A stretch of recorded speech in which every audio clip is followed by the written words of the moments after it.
Morning. Welcome to STEM Ambassadors Live, and today I'm with Tim Newbold. Tim is from the University College London and his talk is titled Biodiversity Change and Why It Matters. So I'm going to hand over to you, Tim. Thank you. Thank you, Vanessa, and hello.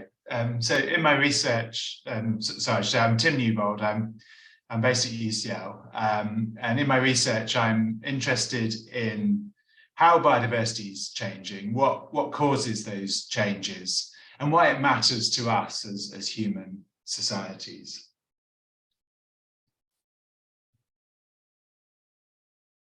So we are now at the start of a new geological era on the planet, which scientists have called the Anthropocene, and that's because it's an era where a lot of what's happening on the planet, the natural systems, the atmosphere, the earth system, ecological systems are dominated by humans and human activities. And some of the big changes that we're seeing are losses of habitats and, of course, climate change, which is very much in the news this week with the COP27 happening in Egypt.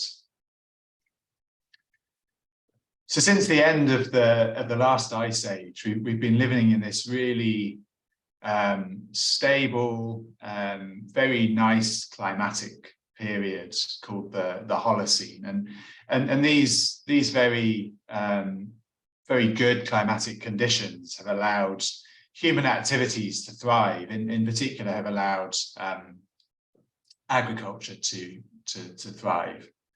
Yeah, but as I said, since around 1950, we've entered this new era, the Anthropocene. And of course, I'm sure everybody's aware of some of the big changes that we are seeing at the moment. These losses of habitats and rapidly increasing climate change, which is very quickly pushing us away from those very nice stable conditions where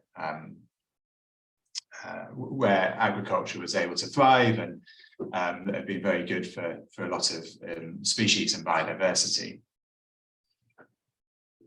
So one of the major changes that we've seen is this huge explosion in the amount of land that we use for our activities as humans, and particularly for producing our food. So now around a half of all of the ice-free land on Earth is used for producing human food.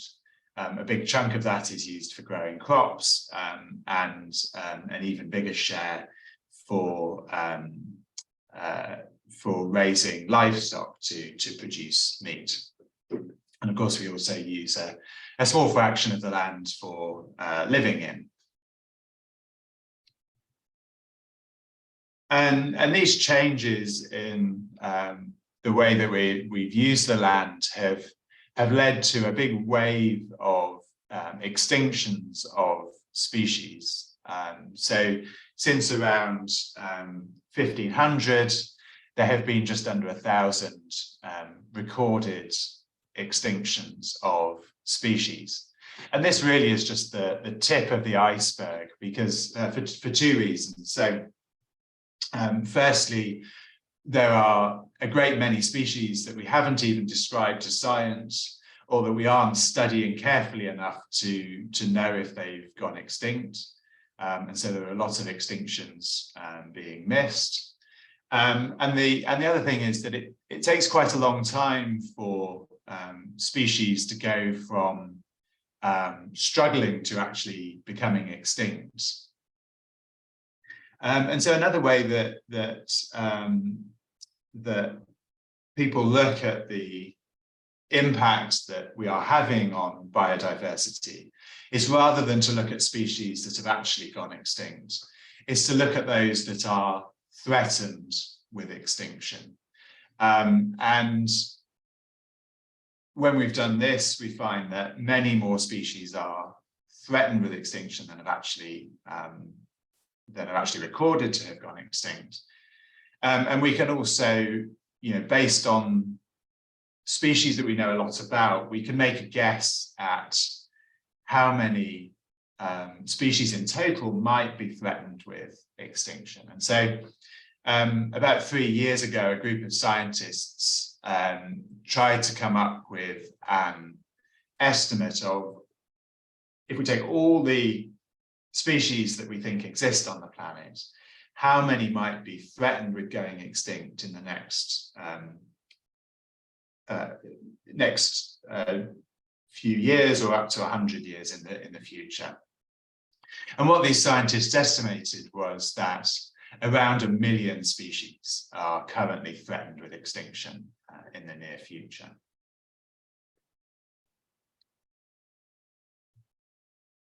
And so the other way that scientists have looked at the impact of human activities on biodiversity is to look at how population. So taking populations of species from all over the planet and looking at how those populations have changed in size over the past few decades. And this is the information that goes into the Living Planet report, which is published every couple of years. And the most recent Living Planet report was published just a few weeks ago, and estimated that the typical population of animals has lost 70%, so nearly 3/4 of its size over the last just over 50 years.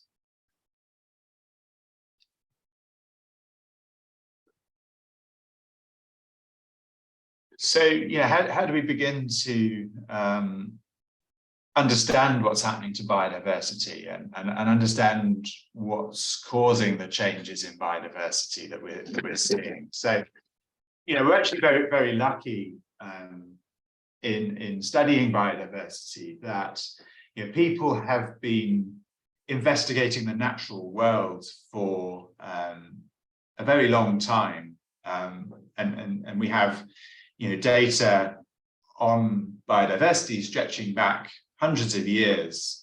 So on the left of this slide here is the Reverend Octavius Pickard Cambridge. He was a Victorian vicar and naturalist, and so when he wasn't performing his duties to the church, he was traveling all over the world and collecting information on biodiversity.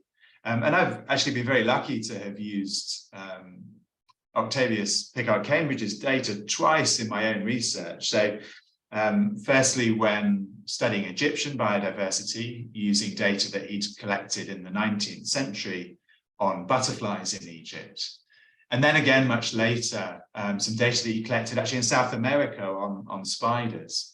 So he was this, tremendously well-traveled vicar and naturalist, collecting all this data on butterflies and spiders all over the world.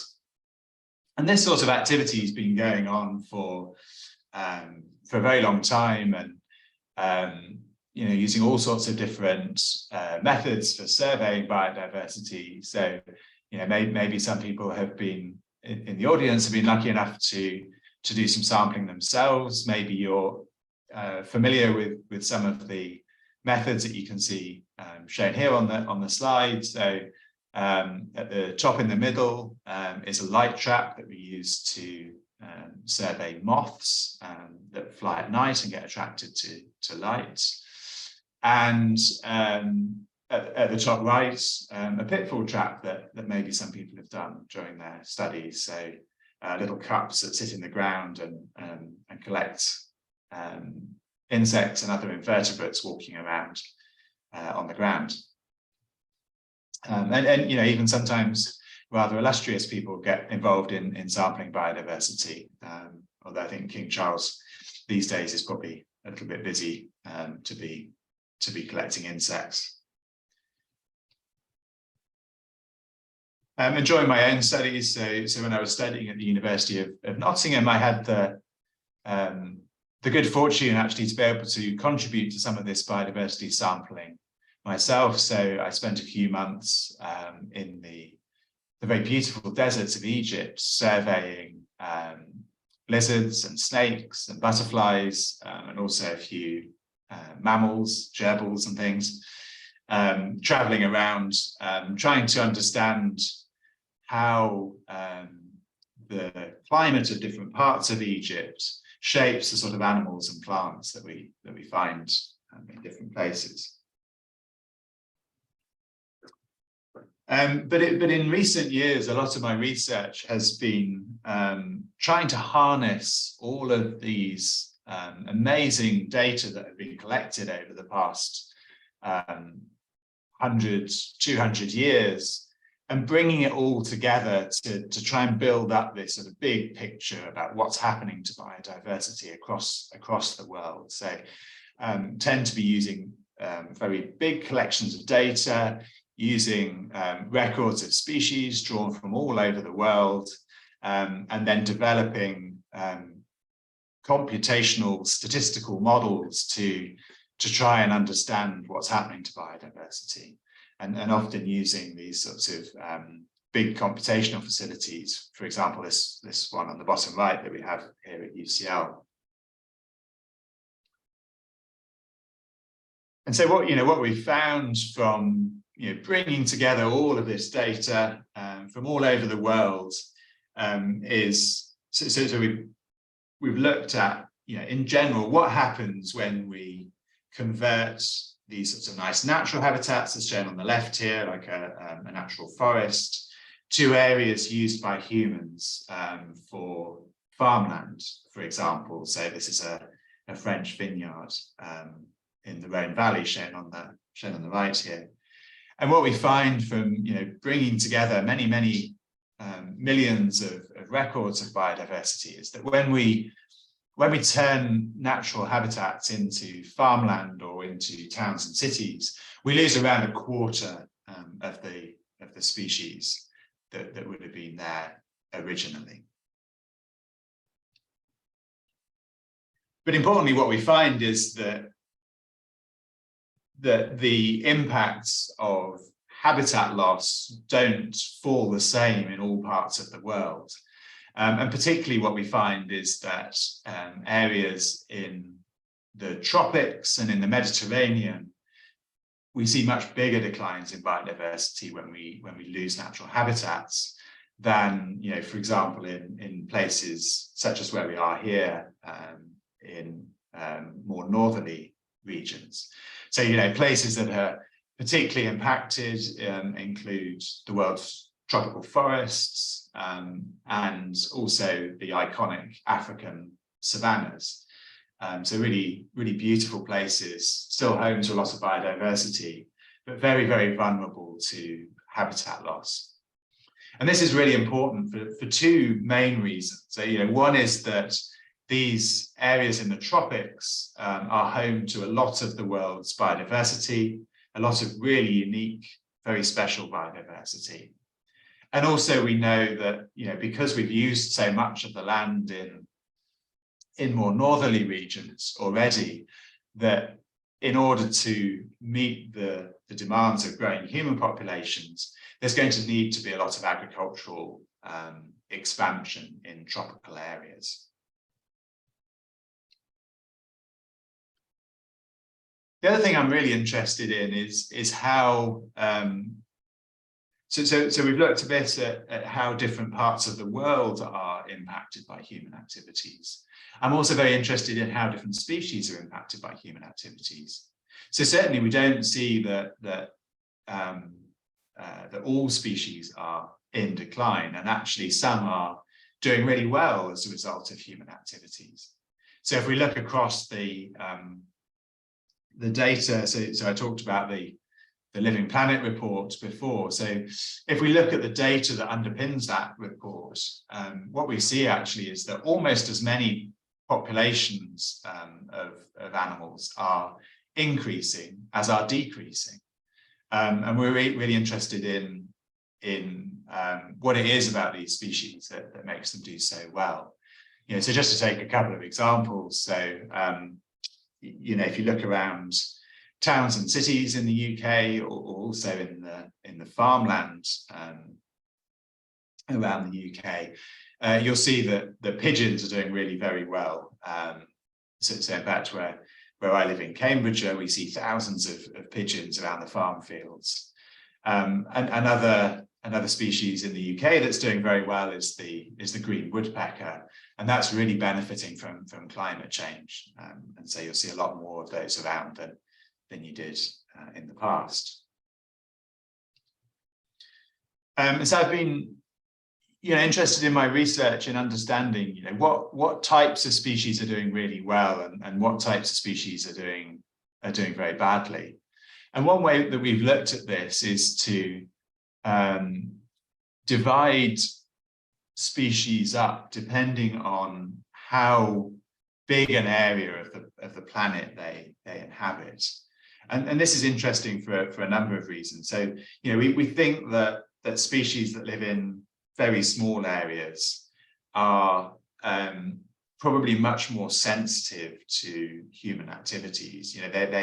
They're much more specialized to certain types of habitat.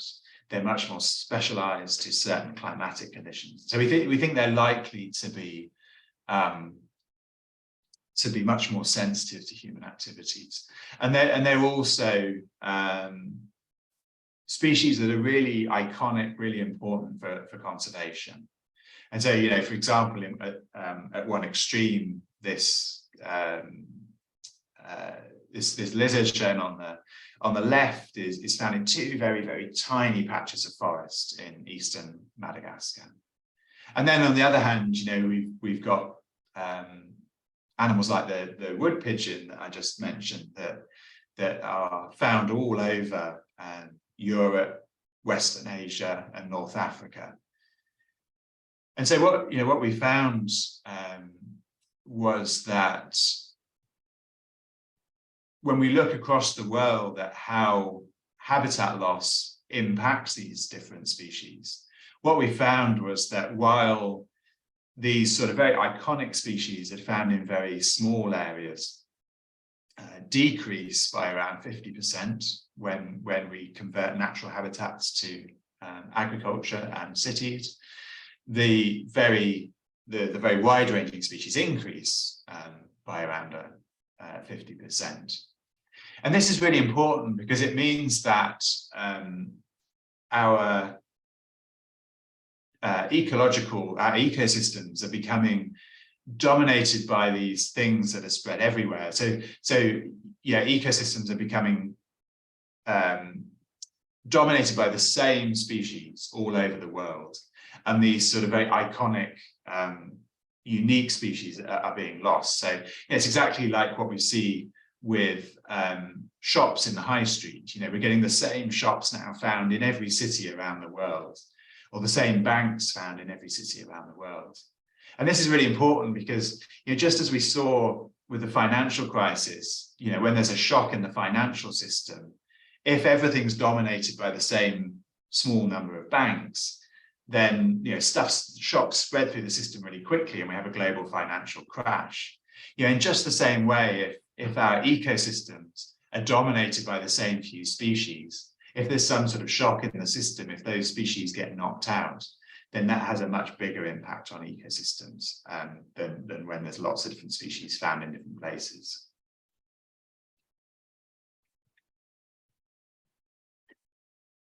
So the other big thing that's going on besides loss of habitats, of course, is climate change. So, hopefully this is very much in people's minds at the moment with the COP27 happening in Egypt. We are now seeing very rapid changes in our climate. We're already pushing up against 1 degree of in fact, have exceeded 1 degree of temperature rise on average across the world since pre-industrial times. And of course, climate change is predicted to accelerate in the next decades. And this is adding to the pressure on biodiversity. And already we have seen the first extinctions as a result of climate change. So the picture here is of a rat that was found on this very tiny little island off the coast of Australia. And as a result of climate change causing sea level rise, this tiny little island was flooded. The habitat that this rat uses was lost, and it became extinct. And it's the first mammal that is known to have become extinct as a result of climate change. And of course, we're going to see much more impact of climate change on biodiversity in the future. And we've looked at this a little bit in the research that we've been doing.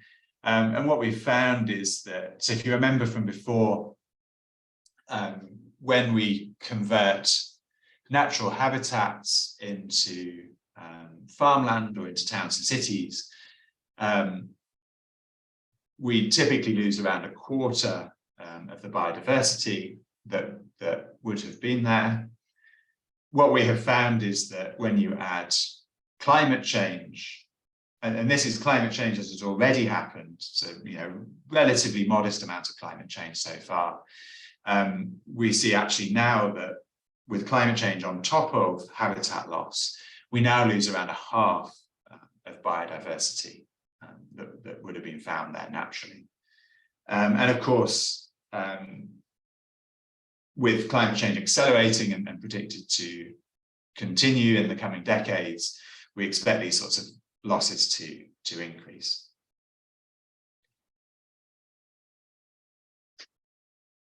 So just in the final part of the talk, I will we'll shift to thinking about why this matters. Why should we be concerned that we're losing biodiversity so rapidly? And of course, many of us are concerned about biodiversity loss, because biodiversity is so important, and so such an important part of our cultures, and we don't want to lose species, iconic species, but biodiversity also provides a lot of very important services to human societies. So things like pollination of our crops, cycling of nutrients, control of agricultural pests, and also for recreation and tourism. And these things have a direct value to our economies. They have a direct monetary value. So the financial crash that happened in 2008, which some people on the call may just about be old enough to remember. So that is estimated to have cost the world economy around $10 trillion. The COVID pandemic, which everyone will remember, of course, and we're still at the tail end of the pandemic, but so far has been estimated to have cost the world economy around $12.5 trillion. Every year, every single year, scientists have estimated that all of the services that nature provides to humans, all those things like pollination, control of agricultural pests, and so on, scientists have estimated that these contribute $33 trillion to the world economy. And just because we really don't understand the full extent of the services that biodiversity provides, this number is probably actually much, much larger than the number that scientists have been able to put on it. But even so, even given that we know so little, the value of nature to the world economy far eclipses that the losses caused by both COVID and the financial crash in 2008. And so, we've been interested, again, sort of building on these estimates of how biodiversity is changing across the whole world, we've been interested to understand the extent to which loss of biodiversity might be putting humans at risk because of the loss of all of these important services that biodiversity provides to humans. And so, separately, a few years ago, some scientists proposed that beyond a certain level, so they suggested that if we lose more than 1 in 10 of the animals and plants that should be found within ecosystems naturally, then we are starting to put ourselves in great risk of losing important services that biodiversity provides. And so, using our work, we were interested to look at where in the world, how much of the world and where in the world has already crossed this limit. So where have we lost more than 1 in 10 of the animals and plants as a result of habitat loss? And so what we found rather strikingly was that already over more than half of the world we have lost enough animals and plants just from habitat loss. This is even without thinking about climate change.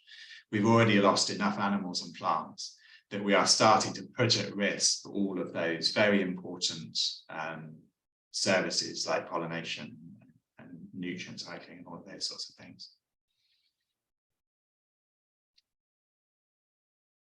And in more recent years, we've been interested in thinking about one of those particular services that biodiversity provides. So we've been doing a lot of research into pollinators in particular. And again, showing that habitat loss causes big losses of pollinators. It particularly causes losses of pollinators in tropical parts of the world. And then we've been starting to think about, okay, where might crops that we know need animal pollination be at risk from losing those pollinators? And this is where you might need to look away if you're a lover of either coffee or chocolate.